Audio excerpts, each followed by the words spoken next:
12 제자 중에 하나로서 디두모라 불리는 도마는 예수께서 오셨을 때 함께 있지 아니한지라.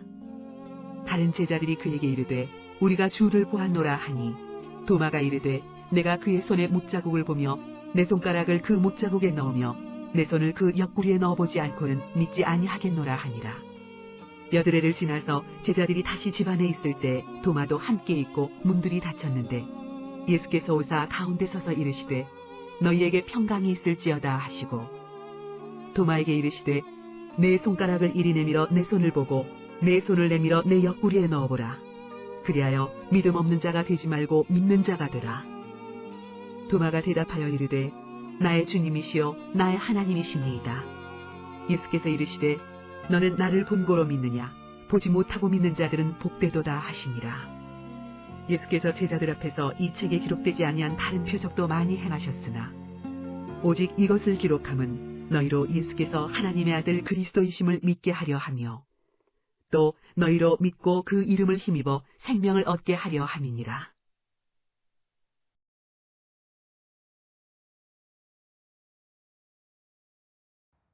할렐루야, 좋은 아침입니다. 어떻게 밤새 평안하셨습니까? 저 요즘처럼 평안이란 말, 샬롬이란 말을 듣고 싶은 때는 없었던 것 같습니다. 다들 밤새 안녕했는지 정말 여쭤보고 싶습니다. 코로나 바이러스 때문에 연일 걱정이 많으시지요?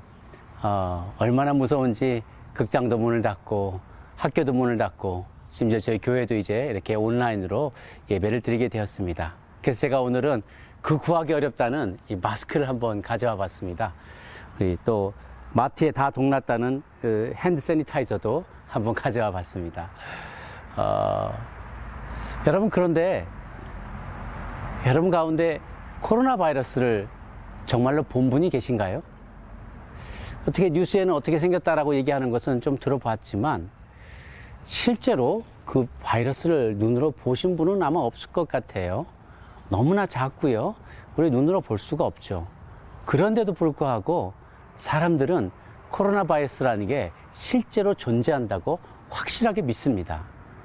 어떻게 그게 가능한 걸까요? 그것이 미치는 영향력을 볼 때 우리가 알 수 있는 것이죠. 많은 사람들이 실제로 이 질병으로 인해서 고통을 당하고 있고 그 바이러스로 인해서 폐렴을 앓게 되기도 하고요. 죽는 사람도 생겨나는 것이죠. 우리는 그것을 보면서 이 바이러스라는 게 실제로 존재하는구나, 영향을 미치는구나 라는 사실을 알게 되는 것이죠. 세상의 중요한 것들 가운데 실제하지만 눈에 보이지 않는 것들이 많이 있습니다. 예를 들면 공기나 빛이나 향기나 전기나 전파나 이런 것들이에요. 우리가 핸드폰을 들고서 통화를 하지만 그 전파가 어디서 어디로 왔다 갔다 하는지 우리는 알지 못해요. 그렇지만 그것은 실제 하는 것이죠. 보이지 않지만요. 냄새가 나지만 냄새를 보거나 잡을 수도 없어요. 그러나 그것은 실제로 존재합니다. 그래서 세상의 소중한 것들의 존재들을 보지 못하지만 보이지 않지만 존재한다는 것을 우리는 여러 가지 경로를 통해서 알 수 있게 되는 것이죠.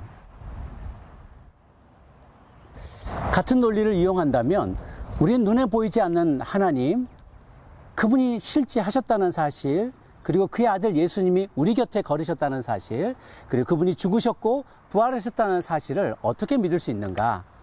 그것은 바로 그분을 믿었던 사람들의 삶에 나타났던 변화, 그리고 그분이 미쳤던 그 영향력, 그 파워를 통해 우리가 알 수 있게 되는 것입니다. 그게 바로 우리가 말하는 성령의 9가지 열매입니다. 사랑과 희락과 화평과 오래 참음과 자비와 양성과 충성과 온유와 절제라는 놀라운 열매, 그러한 삶의 예수님의 삶의 임팩트가 우리 삶에 나타나고 드러나는 것을 볼 때 우리는 마치 눈에 보이지 않는 어떠한 물질, 어떤 냄새나 어떠한 빛이나 향기나 전파나 전기나 그것이 실제하는 것을 알게 되는 것처럼 예수님의 실제와 예수님의 그 능력이 제자들의 삶의 열매로서 나타나는 것을 볼 때 그분은 실제로 존재하는 것이구나 라는 것을 확신할 수 있게 되는 것이죠. 오늘 이야기의 주인공은 도마입니다. 그런데 이 도마의 별명이 참 불명예스럽습니다. 의심 많은 도마, Doubting Thomas입니다. 얼마나 의심이 많았는지 예수님이 질문하시고 물어보시는 것들 혹은 예수님이 설명하시는 것이면 뭐든지 꼬치꼬치 질문을 해서 확답을 받아내곤 하였던 것이죠. 원래 도마는 갈릴리 출신으로 어부였던 사람입니다. 그런데 예수님과 함께 다니게 되면서 예수님의 제자로서 많은 것을 배우게 되죠. 어느 날 예수님이 죽은 나사로를 되살리자고 이제 베다니로 가려고 하자 다른 사도들이 바리새파의 음모에 걸려서 죽게 됩니다. 그러시면 안 됩니다. 라고 말릴 때 도마는 우리도 함께 가서 그분과 생사를 같이 하자. 이렇게 열심을 내면서 아주 열정적으로 반응하는 모습을 보입니다. 베드로와 비슷한 과가 아니었나 생각을 합니다. 열정이 있고 또 우직하고 그러나 퀘스천이 굉장히 많은 그런 사람이었습니다. 그는 아마도 내심 예수님은 유대 나라를 로마의 식민지로부터 그 로마의 식민 통치로부터 해방시켜줄 인간 메시아로 생각하지 않았을까라는 추측이 가능하게 합니다. 최후 만찬 때 예수님께서 사도들에게 최후 통첩을 하며 내가 이제 돌아오지 못할 곳으로 간다. 나는 이제 죽음을 맞게 될 것인데 너희는 내가 어디로 가는지 그 길을 알고 있다라고 말씀하시고 다들 비통에 잠겨있는 순간이 있었어요. 그런데 그때에도 침묵을 깨고 도마는 담대하게 질문합니다. 주님, 저희는 당신이 어디로 가시는지 모르는데 어떻게 그 길을 알겠습니까? 라고 질문을 하는 것이죠. 정직한 질문이었습니다. 그러자 예수님은 나는 길이요 진리요 생명이니 나로 말미암지 않고는 아버지께로 갈 자가 없느니라 라고 친절하게 답을 해주시기도 하셨습니다. 이 질문에 대해 예수님은 나는 길이요 진리요 생명이니 나로 말미암지 않고는 아버지께로 갈 자가 없느니라 이렇게 대답하시며 도마의 질문에 또 친절하게 응답하십니다. 결국 도마는 예수님께서 사로잡히시던 그 순간 다른 제자들과 함께 도망치며 시야에서 사라지게 됩니다. 오늘 도마는 예수님께서 부활하셨다는 사실을 의심하고 믿지 않았습니다. 부활하신 주님이 다른 제자들 앞에 처음 나타났을 때 그 자리에 없었기 때문이죠. 나는 보지 못했으니 믿을 수 없다는 것입니다.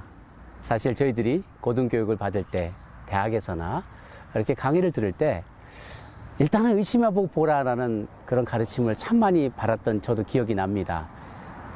의심하고 끝까지 의심해서 더 이상 의심하지 않을 수 없는 어떤 확신에 의심을 끝이고 확신에 이를 때가 되게 되면 진정한 진리를 깨닫게 된다. 뭐 이런 가르침을 들었던 기억이 납니다.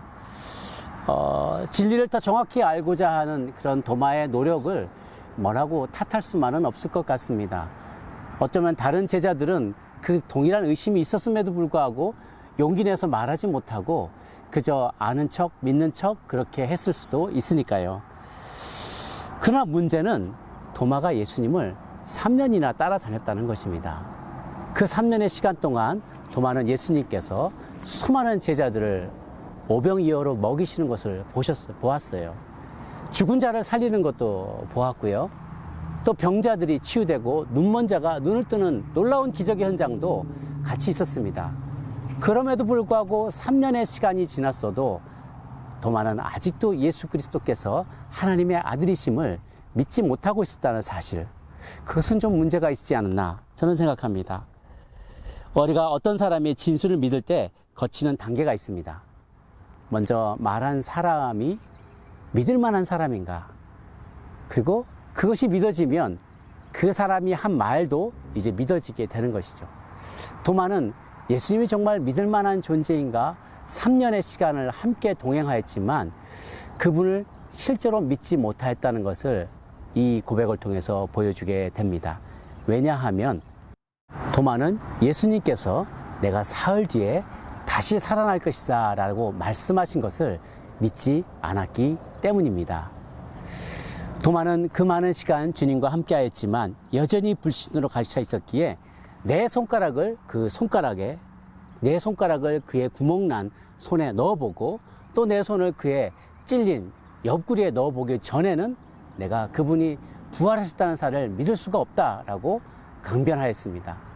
사실 그 많은 제자들이 다 우리가 예수님을 부활하신 것을 보았다고 말하는데 불구하고 나는 믿을 수 없다라고 말하는 것 자체는 참 대단한 대단한 의심, 그 대단한 의심이 아닐 수 없다고 생각을 합니다.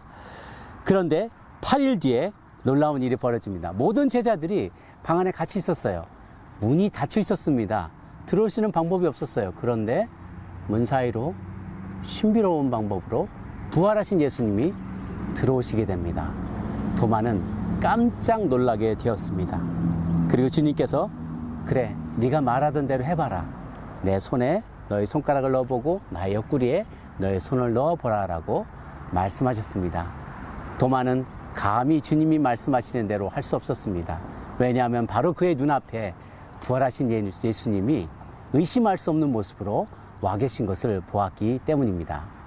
이때 비로소 도마는 놀라운 고백을 하게 됩니다.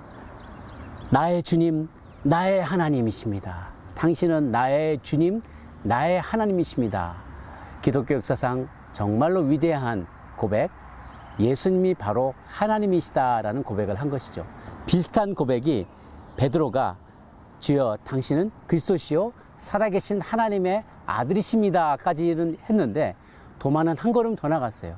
나의 주시요 나의 하나님입니다. 이 고백이 얼마나 위대한 고백이었는지 이후에 중세 성 프란치스코는 나의 주 나의 하나님 이 고백을 가지고 밤새도록 한 문장만 가지고 밤새 기도했다는 이야기가 있을 정도로 정말 위대한 고백이 되었습니다. 가장 의심 많던 도마가 가장 위대한 고백을 하게 되었던 그 비결은 하나님 앞에 정직함이 아니었을까라고 생각합니다. 이런 의심 많던 도마는 결국 주님에 의해서 보냄받고 그리고 멀리 인도까지 나아가서 그곳에서 교회를 개척하고 그리고 끝내 그 장소에서 그곳에서 순교했다라고 이야기가 전해오고 있습니다. 사랑하는 여러분, 때로는 여러분 가운데 예수님의 존재와 그리고 그분의 부활의 소식과 그분이 하셨던 모든 행적들이 잘 믿어지지 않을 때가 있을 수 있을 거라고 생각합니다. 그러나 안 믿어지는데 믿어지는 척하거나 나도 의심스러운데 물어보지 못하여서 속으로만 끙끙 앓고 있는 것보다는 주님 앞에 정직하게 나가기를 바라요. 주님, 나의 믿음 없음을 도와주십시오. 주님, 주님의 그 놀라운 말씀의 능력이, 임팩트가 제자들의 삶에 미쳤던 그 놀라운 능력이 나의 삶에도 찾아와서 움직일 수 없는 증거가 되게 하여 주옵소서. 그래서 의심 많던 내가 확신하는 나로 바뀌어질 수 있도록 주님 도와주시옵소서. 그렇게 기도하며 오늘 하루를 승리할 수 있게 되기를 바라겠습니다. 기도하겠습니다. 살아계신 주님, 때로는 우리의 삶에 고난이 이어지고 하나님의 살아계심을 믿지 못하는 순간이 덜어 있기도 합니다. 정말 주님이 살아계신가, 살아계신다 해도 나의 삶에 관심이 있으실까, 나의 기도는 들으시는 걸까, 의심이 꼬리에 꼬리를 물고 일어날 때가 많이 있습니다.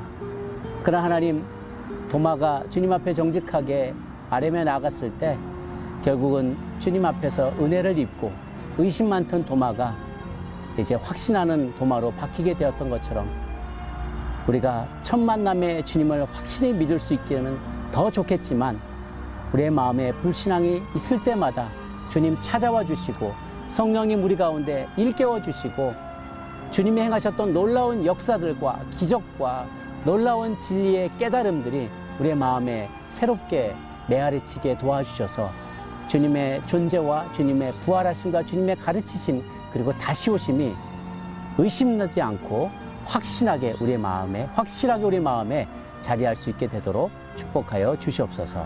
그리 하실 줄 믿사옵고 오늘 하루도 주께 맡겨드리오며 살아계신 예수님의 이름으로 기도 올리옵나이다. 아멘.